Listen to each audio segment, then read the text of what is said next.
Okay, here goes. This is my first actual narrated Star Citizen video. I am just entering my hangar here, which is the basic self-land hangar, which I got with my first Aurora LN, the Legionnaire package. Cost about 45 bucks, I think, and that's how I got into Star Citizen in September of 2015. And I'd been researching it for a few months, and it was just such an extraordinary project with crowdfunding for 3 years. In December, with the 3rd anniversary sale, they hit $100 million. Actually, they got to 99 million, but then beginning of January, they tripped over at $100 million in crowdfunding. They've got 300 people on staff developing this game. They're working in the CryEngine, which is definitely one of the best PC-based game generation engines out there. Just an incredible level of detail. Oh, a little bit of lag there, trying to look around. And what's going on here? All right, I'm all screwed up. Oh, it's working better. So I go into third-person view. So this is actually me in looks like the medium armor. There's the holotable. Oh, over there. There's a holotable.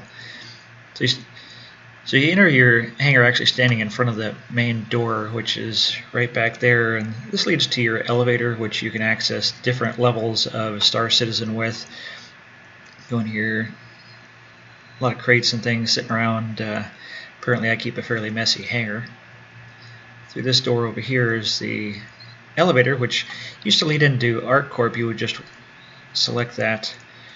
So whenever you walk up to something that's interactable, you get the use feature, and you click F, and that brings up the use menu. So before there was only ArcCorp, now there's Port Olisar, which is the Alpha 2.0 release, which is in December of 2015, which was really probably the biggest release of Star Citizen, which started to introduce the procedurally generated universe in a large world environment where you wake up on Port Olisar, the space station, and you can kind of run around and request your ships depending on what ships you have. You can walk through the station, out of the station, and then go and get in your ship, fly around. They've got several missions to play.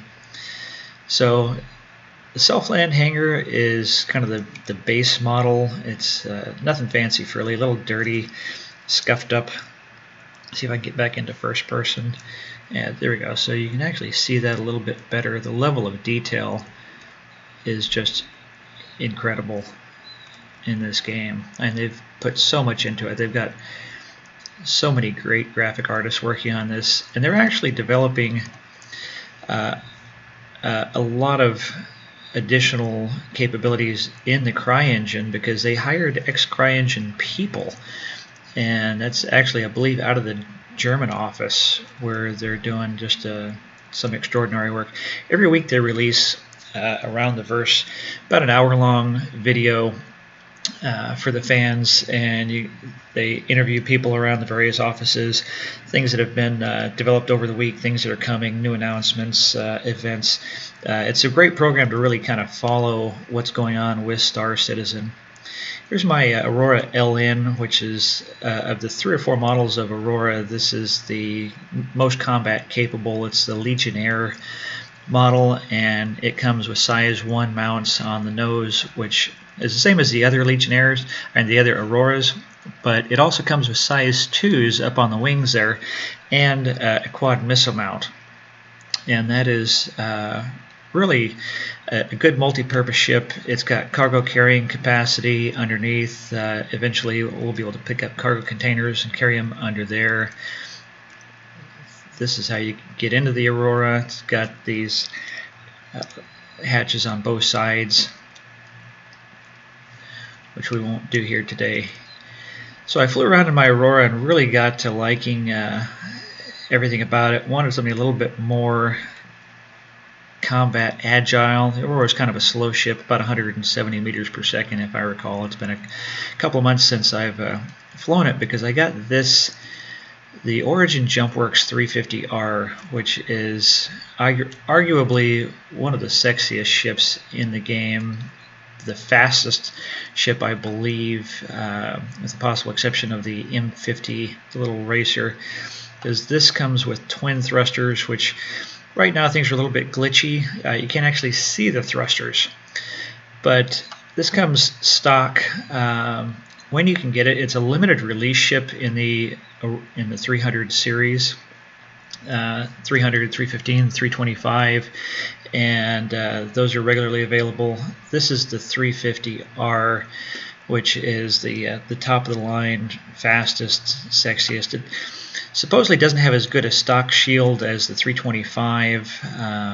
The targeting system is supposed to be a little better. I'm going to rent the 325 sometime with Rec, and really see firsthand what the differences are. I'm very pleased with this ship. People that actually bought this in the other 300 series a few years ago kind of got into a little misunderstanding argument on the forums in the 300 series discussion threads that it used to actually have 5 tons of cargo capacity, which it no longer has any cargo capacity. And I wasn't really thinking about it for cargo myself. I just wanted to fly this thing around fast and kill stuff. Got the gull wing doors, much like some of the Ferraris and Lamborghinis. This is designed as a luxury racer. The Origin series, in Star Citizen, there's various starship manufacturers, and each of them, Aegis, Origin, Robert Space Industries, I think there's a couple of others, Drake Interplanetary, they all have their own design aesthetics. And the Origin was designed to be more of a luxury feel of ship. And I really thought that it was. Some of the folks that have owned them for a couple of years don't feel it is as luxury as it could be, but it hasn't actually been reworked. Star Citizen developers are going back and reworking as they've developed better design technology, and things that they have done with some of the ships and the reworks is just tremendous. You can find them on YouTube, but I am very pleased with this ship at this point and really excited to see what the rework is going to be. And come up here and get in the cockpit and look around my my hangar. You can't actually take off from your hangars currently.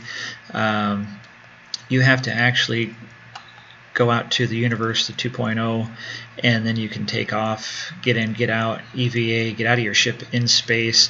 A lot of missions where you can actually get out and reboot some comrades, fight pirates, the first-person shooter element, a lot of stuff, and it's still so early in development. So I actually upgraded this beautiful ship. In the nose, it comes stock with a size 2 gimbal mount without a weapon, and I took the gimbal out so that I could mount a size 3. I'm running the Panther, which is a laser repeater, which if you look at Tyrannian Knights, he did a great series of weapon tests about a year ago, and he does real-world testing on a friend of his ship, and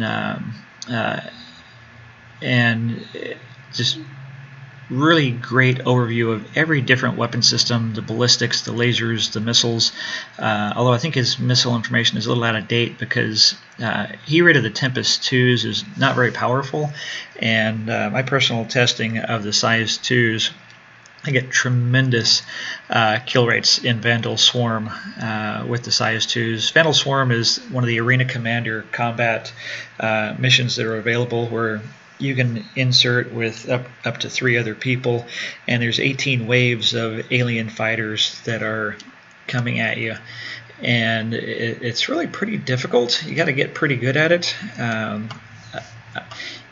You really need to have some good people in there with you, because I'm sure some people might have gotten all the way through by themselves. I inserted into one, and I uploaded it a little while back, where inserted with a couple other guys. They either crashed out or logged out, and I was running by myself. And I got up to wave 14 or 13, and it was epic, and that was the title of that video. So there's a size 2 Tempest missiles up there.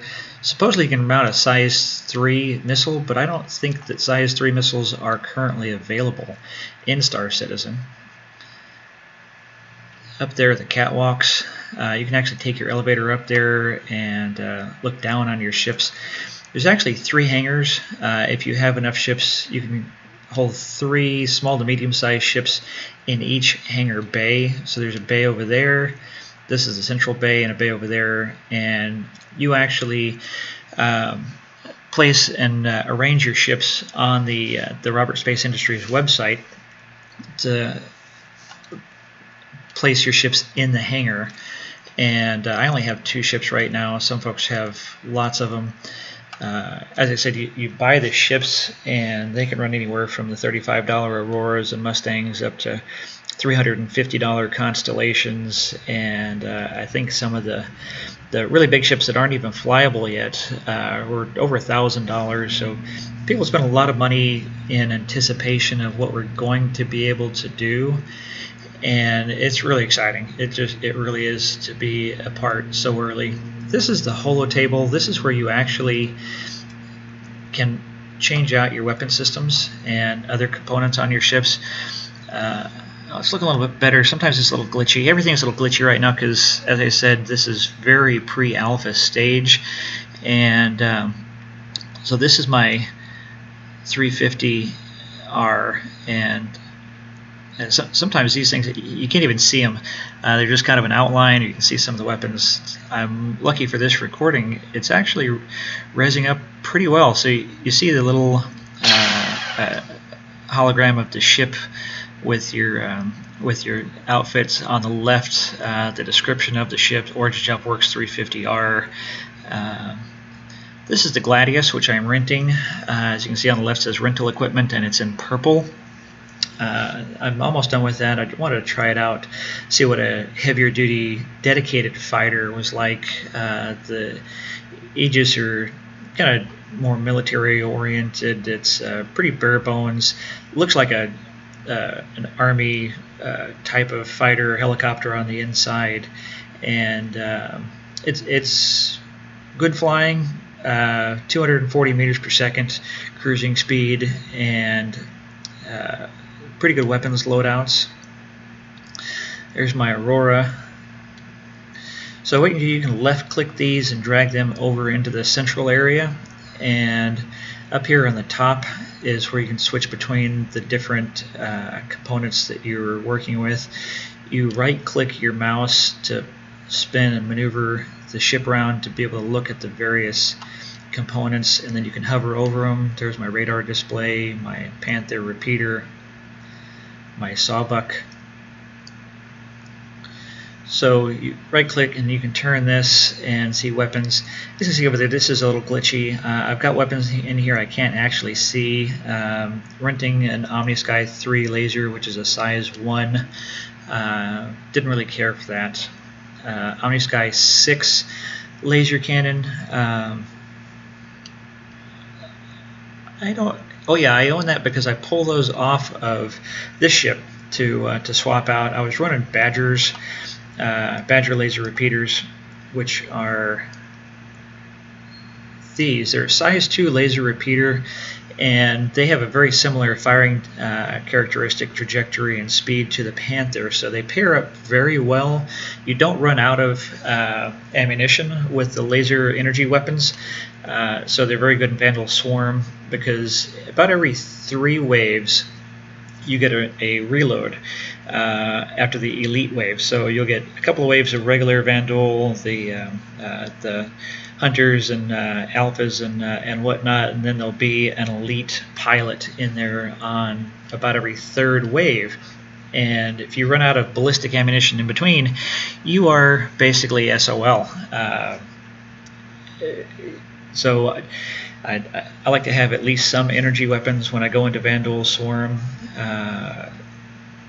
So I actually when I first got in with my Aurora and realized I didn't care for the stock weapons, I did the research on the Tyrannian Knights and saw that the sawbuck here, the size 2 ballistic, it's actually a 3-round burst firing mechanic, and he rated this as one of the most powerful, effective size 2 weapons, and really liked it.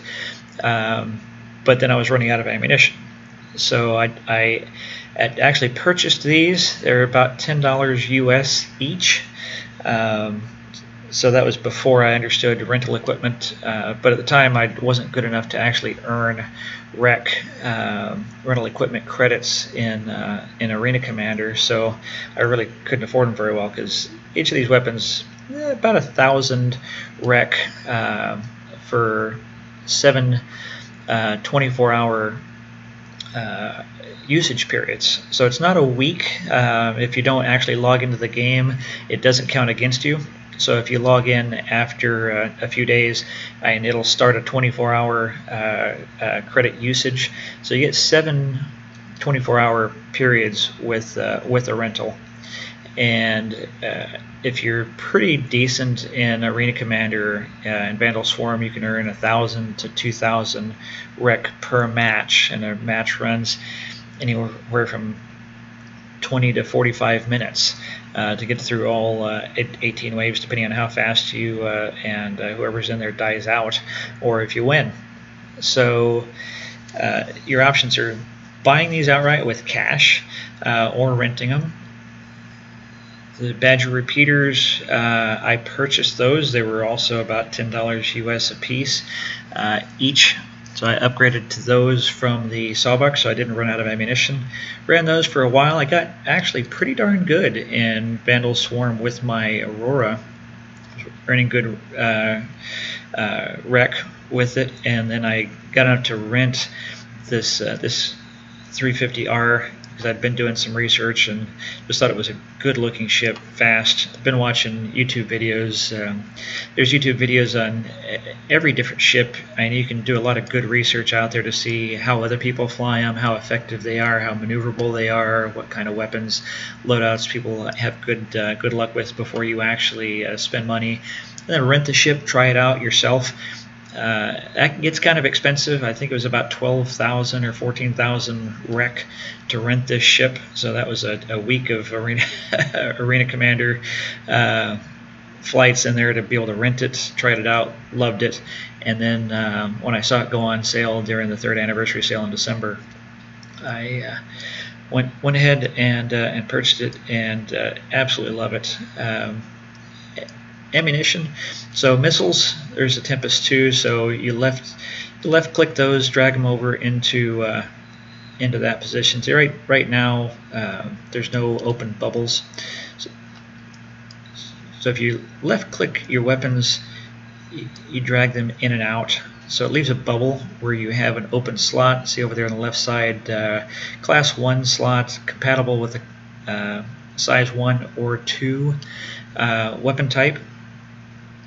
So somewhere I have to find my invisible Larsa Mantis size 2 Gatling cannon, which is very effective, but I'm not very good with it. So you left click just to the side of these, and you can drag up and down through all the weapons. These are gimbal mounts.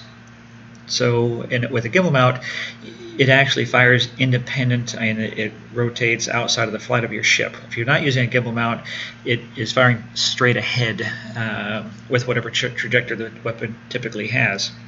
So you left click the weapon, drag it over onto the little bubble there, and then you have ammo. So since I drug it out, drug it back, I need to put ammo in there. See the ammo box. And here's the ammo box. 40mm ballistic rounds, 240 rounds. You can see down there on the bottom, their item names are kind of cryptic. But so you left click that, drag it over onto the bubble. So there's one, and there's still a bubble, so you drag another one over, so there's 2. and so that is fully armed. So you have to do that for all of your ballistic weapons.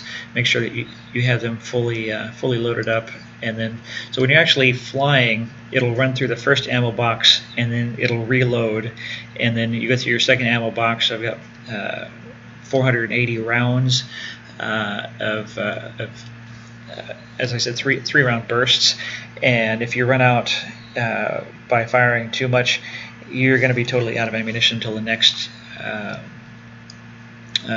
elite wave. Shields right now are currently bugged out. Normally you can change out your shields here. I was renting a size 3 ink splash shield, which was very effective in Vandal Swarm. The splash shields are good against missiles, but since a 2.0 release, this is totally bugged out, so don't waste your money on it. Eventually they're saying that we'll be able to swap out other components. They're going to standardize these, so between various ships you can actually swap out various thrusters, power plants.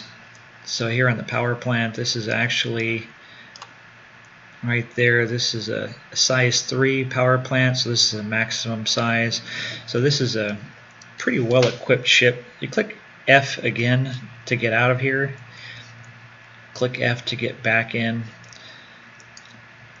So I'll actually swap this out real quick just to show how it looks a little differently. Actually, let's put that Mantis Gatling in there in the nose.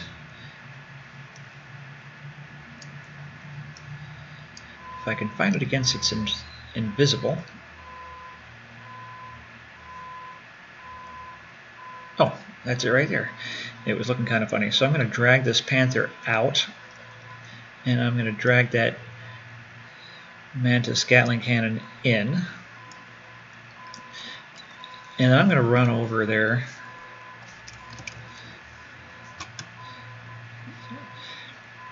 So WASD is the typical keyboard maneuvering, running around, flying, and then so W is walking forward, and then you hold shift down to run, walk, run. So there's that Gatling cannon. That thing's pretty badass looking, and it does a lot of damage.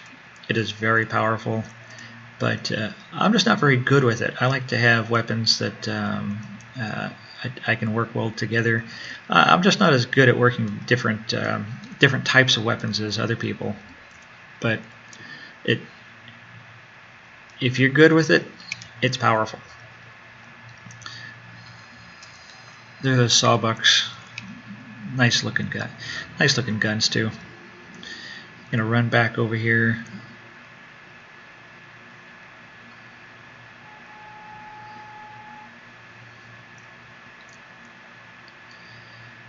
So run around, as with most games, is kind of the most boring part of them. Oh. So you can't actually drag things out when you're in ships. You have to move to weapons, left click, drag out. Oh, there's the Omni Skies, so I can actually see those now. I'm not using them. Where is my Panther? Badger? Panther. Purple, I'm renting it. Since I'm doing pretty good with my rental equipment credits, I'm not actually spending money on those things anymore.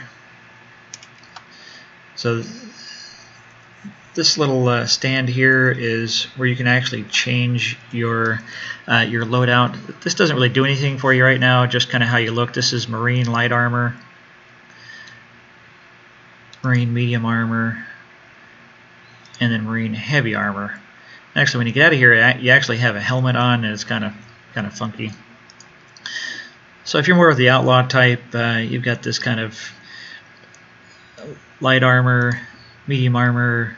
Doesn't look quite as new and shiny and well designed as the actual Marine armor. Oh, there it is. Yeah, there's the one with the helmet. That's pretty funky looking. Not a big fan of it. Exit out of there. So this is actually the simulator.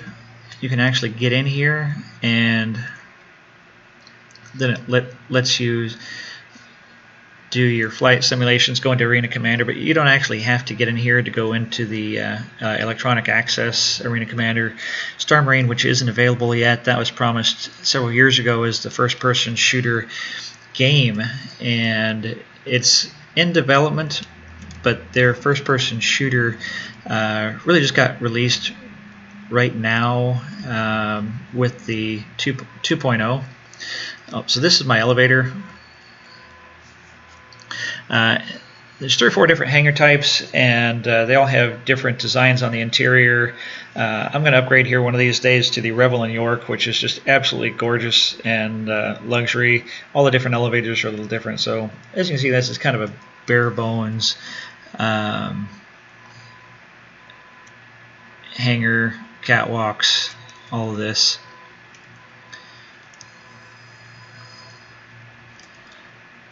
I guess is more cool when you have different kinds of ships, but I'm a little limited right now. There's not really a lot else you can do here in the hangar at the moment that I can recall, but that's an overview of the Holotable, ships, changing weapon types, and my very first video. So, well, not first video, but first narrated video. So, hope it was helpful. Hopefully it was informative. And there's a lot of YouTube stuff out there, and I'm just trying to give a personal perspective from a relatively new player to probably other relatively new players, because there's 1 million people that have backed Star Citizen so far. So that's an average of $100 a person. Some people have spent less, some people have spent a lot more, but that's why they've got $100 million in crowdfunding, the biggest crowdfunding endeavor ever of anything that was ever crowdfunded. So that's pretty darn exciting. Thanks for watching, and we'll see you around the verse.